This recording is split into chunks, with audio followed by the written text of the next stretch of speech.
Seja bem-vindo ao canal da sua evolução. Conecte-se com esta mensagem e viva uma verdadeira transformação na sua vida. O Evolução Diária de hoje já vai começar. Olá, queridos, bem-vindos à Evolução Diária de hoje, sexta-feira, dia 29 de novembro de 2024. Eu sou o pastor Vitor Santos e estou aqui para te ajudar no seu processo de evolução. Hoje nós vamos estudar o capítulo de número 5 do livro de 2 Reis, mas antes da gente entrar literalmente no nosso estudo de hoje, eu quero te pedir para curtir, comentar e compartilhar esse vídeo com todos os seus amigos e familiares, em nome de Jesus. E também quero aproveitar já para te fazer um convite muito especial. Nesse domingo na EVA, às 10 às 18 horas, vamos ter os nossos cultos de celebração com Santa Ceia. Você, a sua família e os seus amigos não podem ficar de fora, em nome de Jesus. Vamos lá, gente. 2 Reis, capítulo 5, tem 27 versículos. É um texto muito conhecido na Bíblia, que diz assim: Naamã, o comandante do exército do rei da Síria, era um homem muito respeitado e honrado pelo seu senhor, pois por meio dele o Senhor dera vitória à Síria. Mas esse grande guerreiro ficou leproso. Ora, as tropas da Síria haviam atacado Israel e levado cativo uma menina, que passou a servir a mulher de Naamã.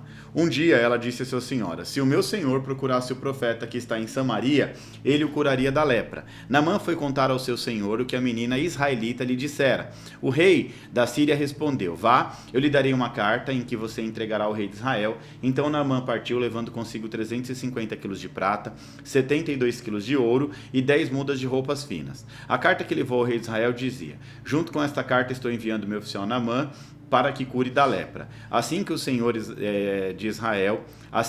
o rei de Israel leu a carta, rasgou as vestes e disse: por acaso sou Deus capaz de conceder vida ou morte? Porque este homem me envia alguém para que eu cure de lepra? Vejam como ele está procurando um motivo para se desentender comigo. Quando Eliseu, o homem de Deus, soube que o rei de Israel estava rasgando as suas vestes, mandou-lhe esta mensagem: por que rasgaste a sua veste? Envia-me o homem a mim, e ele saberá que há profeta em Israel. Então Naamã foi com seus cavalos e carros e parou à porta da casa de Eliseu. Eliseu enviou um mensageiro para lhe dizer: vá, lave-se no rio Jordão, sua pele será restaurada e você ficará purificado. Lave-se 7 vezes. Mas Naamã ficou indignado e saiu dizendo: eu estava certo de que ele sairia para me receber, invocaria de pé o nome do Senhor, o seu Deus, moveria a mão sobre o lugar afetado e me curaria da lepra.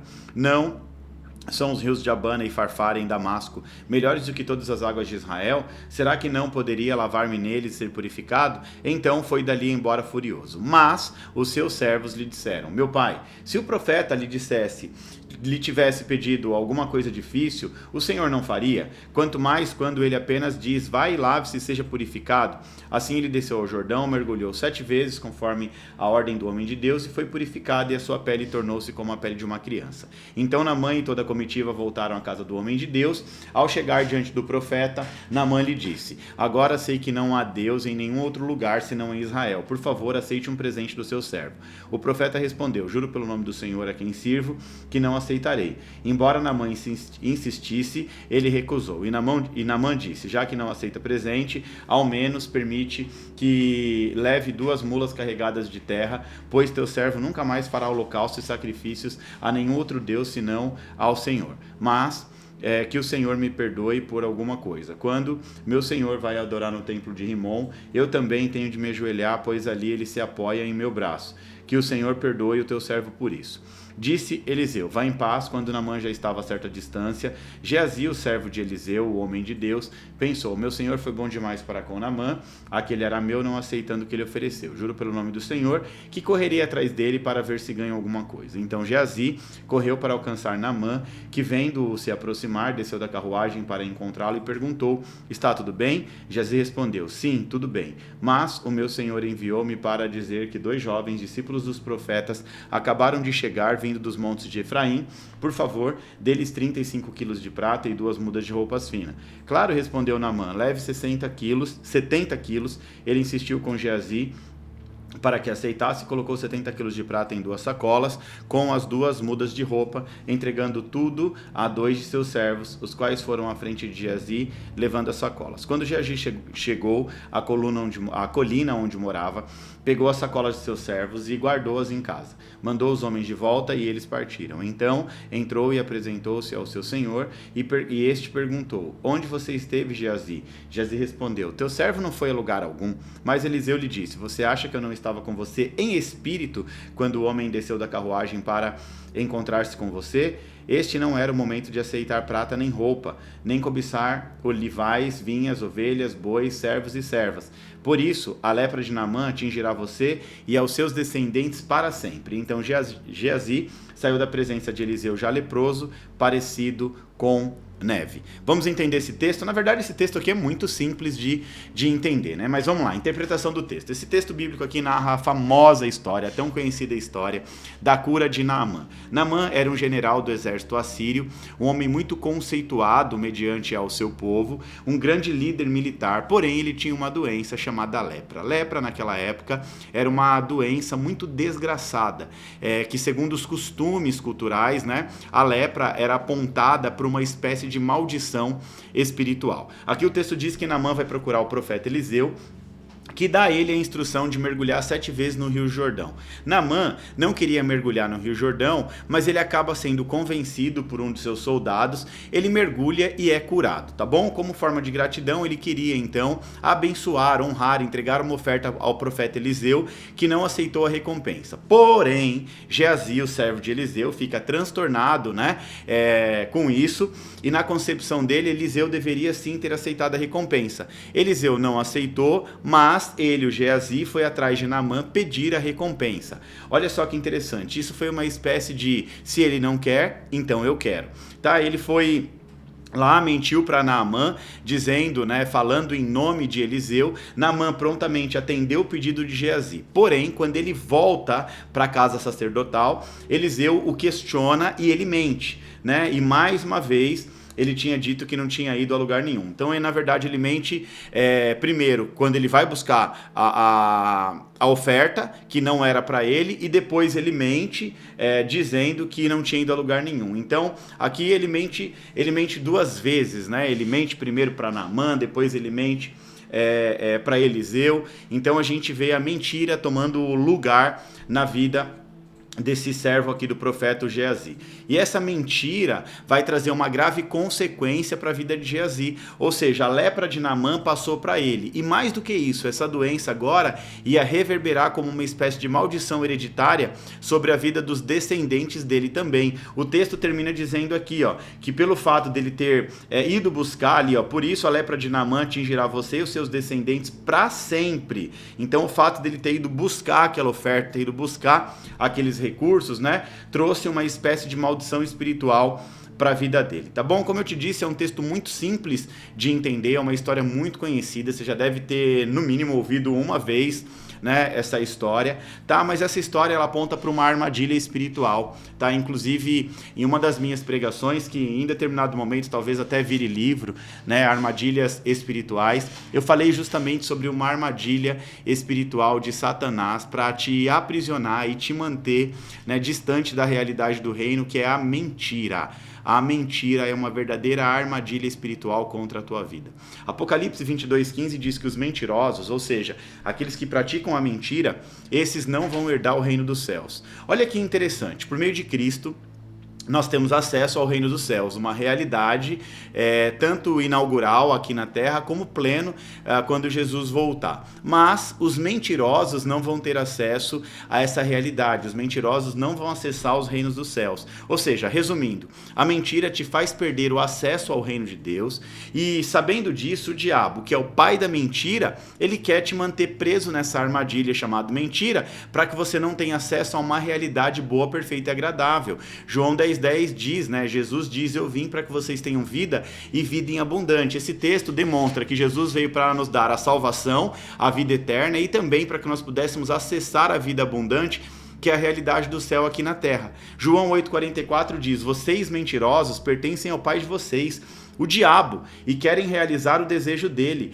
Ele foi homicida desde o princípio e não se apegou a nenhuma verdade, pois não há verdade nele. Quando você mente, você fala a língua do diabo, pois ele é mentiroso e é o pai da mentira. Olha que interessante isso aqui, gente. Esse texto de João 8,44 diz que o diabo tem uma linguagem própria. A linguagem do diabo é a mentira. E quando nós praticamos a mentira, nós nos tornamos automaticamente filhos, herdeiros do diabo.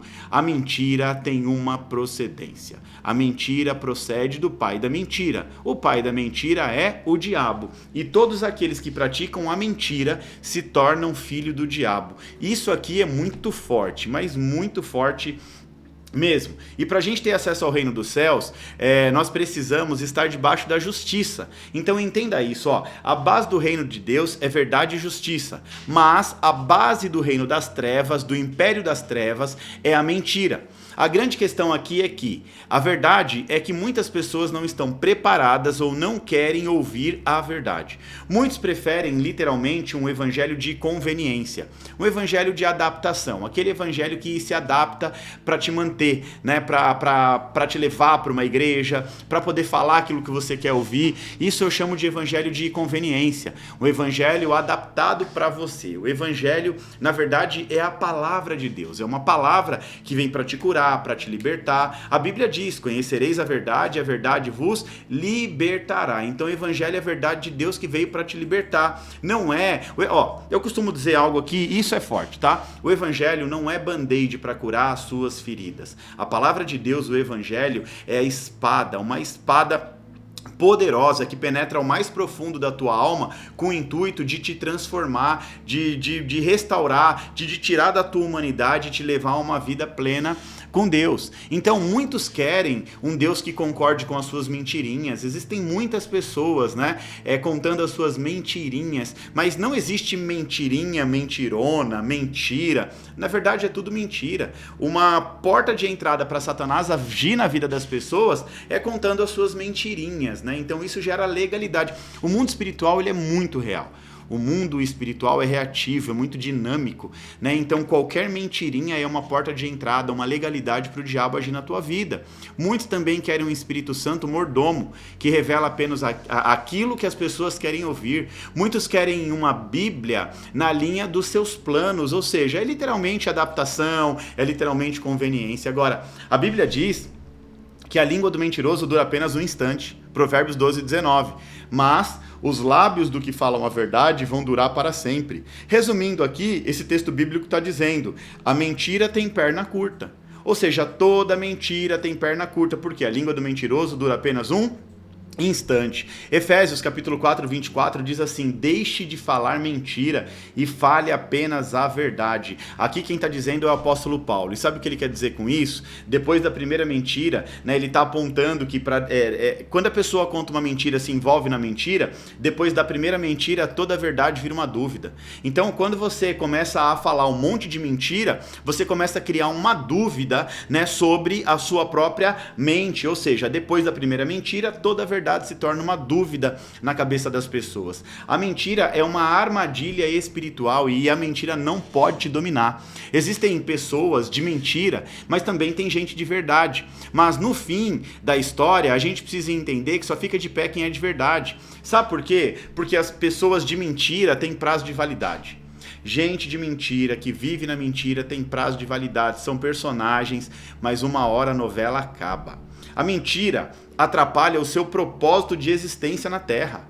A mentira precisa encontrar resistência. Preste atenção nisso. Nós não podemos permitir que essa armadilha do diabo nos mantenha aprisionados. Resista ao diabo, o pai da mentira, a Bíblia diz, e ele fugirá de vós. Ou seja, o segredo para vencer a armadilha chamada mentira é resistindo a ela. Ou seja, quando você tiver que falar algo, que fale sempre a verdade, né? Mesmo que isso vai gerar um grande problema, porque se você se envolveu na mentira, se fez o que não devia, se envolveu em uma situação lícita, ilícita, contar mentira, falar mentira, sempre vai dar legalidade, ou seja, nada é tão ruim que não possa piorar. E muitas vezes nós já estamos debaixo de uma situação ruim e aí começa a mentir para tentar melhorar e acaba piorando, porque mentindo você atrai uma legalidade, né, espiritual maligna sobre a sua vida. É claro que eu sei que não é fácil viver num mundo onde a verdade é secundária, né? A falsidade e o engano são sinônimos de esperteza. Quando uma pessoa mente, quando uma pessoa é falsa, quando uma pessoa engana, isso demonstra que ela é esperta. Nossa, olha como ela foi esperta, né? Ela está ali tentando vender um serviço ou um produto, e ao invés de vender pelo preço real, vende mais caro para poder enganar a pessoa. Olha, consegui, tirei uma comissão maior, acha que é o espertão. Mas a gente precisa entender que a mentira não nos deixa viver a realidade do reino de Deus nas nossas próprias vidas. João 8,32, a palavra de Deus diz em João 8,32, conhecereis a verdade, e a verdade te liberta. Quando você conhece a verdade te liberta de toda opressão satânica. Muita gente está presa em opressão demoníaca, por quê? Porque os seus lábios estão envolvidos em mentira. Ou seja, para a gente viver a realidade do reino de Deus sobre as nossas vidas, nós precisamos, né, com todas as nossas forças, nos libertar da mentira. Para viver a realidade do reino de Deus, nós precisamos nos libertar da mentira. Aqui nós vemos, né, o servo de Eliseu, Geazi, envolvido em mentira e atraindo para a vida dele uma maldição, atraindo lepra, né, e tendo que ainda encarar isso mais adiante, porque toda a sua descendência também serão acometidos pela mesma maldição. Tudo por conta da mentira de Geazi. Amém, gente? Glória a Deus! Sendo assim, nós finalizamos mais um capítulo aqui do livro de 2 Reis, onde a gente aprendeu que para viver a realidade do reino, nós precisamos nos libertar da mentira. Agora vamos agitar as redes sociais em nome de Jesus. Curte, comenta, compartilha, tira print da tela, posta na sua rede social, me marca para eu repostar tudo em nome de Jesus. E não se esqueça, domingo na Evo, Santa Ceia, culto de celebração às 10 às 18 horas, e você, a sua família, os seus amigos são os meus convidados especiais. Que Deus te abençoe, tenha um excelente final de semana, te espero domingo na Evo e segunda-feira aqui no Evolução Diária. Deus te abençoe!